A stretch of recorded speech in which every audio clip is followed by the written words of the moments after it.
दोस्तों कैसे हैं आप लोग?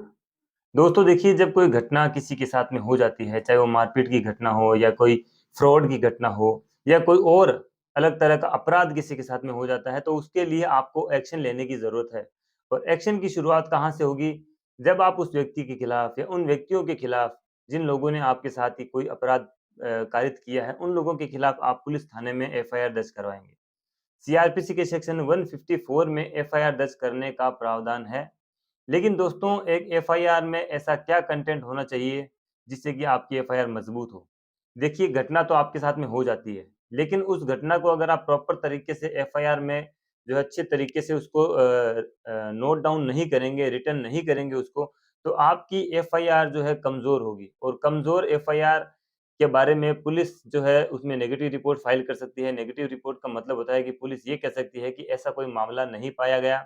और इसको जो है झूठा साबित करके कोर्ट में एफआईआर लगा सकती है। या फिर ये होगा कि मान लीजिए पुलिस ने किसी तरह उस मामले में चालान पेश कर दिया, लेकिन जब आपकी एफआईआर मजबूत नहीं होगी, तो जब केस आगे बढ़ेगा, एविडेंस की स्टेज पे जब केस आता है, तो वहाँ पे जो सामने वाले वकील साहब हैं, वो आपसे यानी जो परिवादी होगा इस मामले में जिसने एफआईआर दर्ज करवाई है, उससे सवाल करेंगे, क्रॉस एग्ज़ामिनेशन करेंगे और वो क्रॉस एग्ज़ामिनेशन में वो सिंपल सवालों को भी घुमा-घुमा के पूछते हैं। तब उस स्थिति में जब आपकी एफआईआर में जो है चीज़ें क्लियर नहीं होंगी या उस घटना को सपोर्टिंग करती हुई कोई स्टोरी मज़बूत नहीं होगी, तो आपकी एफआईआर जो है आपकी एफआईआर कमज़ोर रहेगी और उस कमज़ोर एफआईआर के आधार पे आपका जो कोर्ट में केस चल रहा है, वो भी कमज़ोर ही रहेगा। इसलिए जो प्राइमरी स्टेज है, वो है एफआईआर दर्ज करवाना। अगर एफआईआर जो है आपकी मज़बूत रहेगी, सारी चीज़ें आपने उसमें लिख दी हैं, आपका एक अच्छा कंटेंट अब तैयार है, जो घटना वास्तव में आपके साथ हुई है, आपने प्रॉपर उसमें वो सारी चीज़ें लिख दी है, तो आपकी एफआईआर मज़बूत रहेगी। इससे आपका केस भी स्ट्रॉन्ग होगा और अगर अगर आपके साथ में वास्तव में घटना हुई है, जिन लोगों ने अपराध किया है, तो उनको सज़ा भी होगी। दोस्तों, इस वीडियो को शुरू करने से पहले अगर आप हमारे चैनल पे नए हैं, तो हमारे चैनल को सब्सक्राइब ज़रूर करें और वीडियो को अंत तक देखिए, तो पूरी बात समझ में आएगी। देखिए, मामला ये है कि एक अच्छी एफआईआर कैसे लिखें? अब इसको हम कुछ अपराधों का उदाहरण लेते हुए, समझते हुए चलते हैं कि एक अच्छी एफआईआर कैसे लिखी जाती है। देखिए, मान लीजिए अगर एक पत्नी के द्वारा 498 ए की एफआईआर दर्ज करवाई जाती है, तो उसमें क्या ऐसी बातें लिखें कि वो एफआईआर आपकी मजबूत हो? और अच्छी एफआईआर कैसे लिखी जाती है, इसके बारे में भी आप नोट करते रहें और चीज़ों को समझते रहें। देखिए, सबसे पहले तो अगर पत्नी एफआईआर दर्ज करवाना चाहती है, तो उसे जो है अपनी शादी और परिवार के लोगों के बारे में और उसके बाद में जहाँ-जहाँ पर शुरुआती स्टेज पर उसके साथ में घटना होती है, किस तरह से ताना दिया जाता है उसको, कहाँ-कहाँ उसके साथ में मारपीट हुई, किस चीज़ से मारपीट हुई और जो घटना है उसका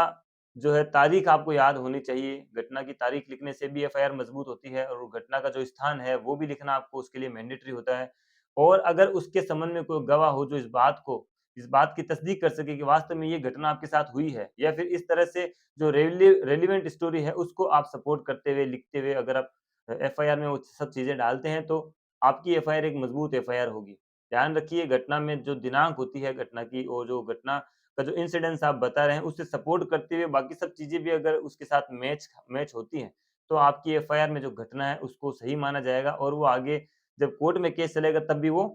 मजबूती से जो है खड़ी रहेंगी। अब बात करते हैं कि अगर आपके साथ में कोई फ्रॉड हो जाता है, चाहे वो ऑनलाइन फ्रॉड हो, चाहे ऑफलाइन फ्रॉड हो आपके साथ में,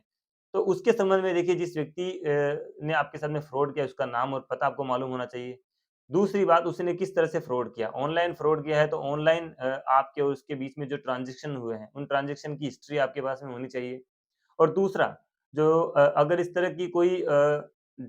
मान लीजिए छलावा या कोई झांसा उसने आपको दिया है, इस तरह का कोई मैसेज आपके पास में है, कोई वीडियो या ऑडियो किसी भी फॉर्मेट में आपके पास में है, तो वो आपको अपने पास में रखना चाहिए। या मान लीजिए किसी व्यक्ति ने आपसे पैसे लेकर जो रजिस्ट्रियों के संबंध में काफ़ी सारे केसेज़ हम देखते हैं कि रजिस्ट्री नहीं करवाते हैं पैसे मान लीजिए जिसने मकान खरीदा है,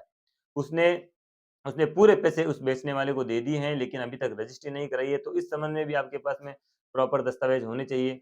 और अगर मान लीजिए मारपीट का मामला है, कुछ लोगों ने आपके साथ में मारपीट करी या किसी एक ही बंदे ने आपके साथ में मारपीट करी, तो उस मारपीट से संबंधित जो चोट है, वो तो चलो इंजरी रिपोर्ट आ जाएगी, लेकिन आपको उसके लिए भी जो है अपनी मेडिकल रिपोर्ट तुरंत करवानी पड़ेगी, तुरंत आपको एफआईआर दर्ज करवानी पड़ेगी। ऐसा नहीं है कि मारपीट आज हुई और आप 5 या 6 दिनों के बाद में एफआईआर दर्ज करवाते हैं, तो जो चोट है, अगर आपको उस घटना में चोट लगी है, तो आपकी वो चोट जो है छुप जाती है, ठीक हो जाती है, घाव भर जाते हैं। इसलिए तुरंत आप अपनी जो है मेडिकल करवाएँ और इंजरी रिपोर्ट हासिल करें। और जहाँ मारपीट का मामला आता है, वहाँ पे अगर मान लीजिए आप कहीं से जा रहे हैं, वहाँ पे अचानक आपके ऊपर हमला होता है, तो किन लोगों ने हमला किया, उनके नाम लिखें। अगर कोई हथियार उनके पास में था, तो उस हथियार के बारे में भी ज़रूर ज़िक्र करें। और दोस्तों, घटना किस वक़्त हुई, कहाँ हुई, उस वक़्त कौन लोग मौजूद थे, इसके बारे में भी ज़रा डिटेल से आप एफआईआर में अगर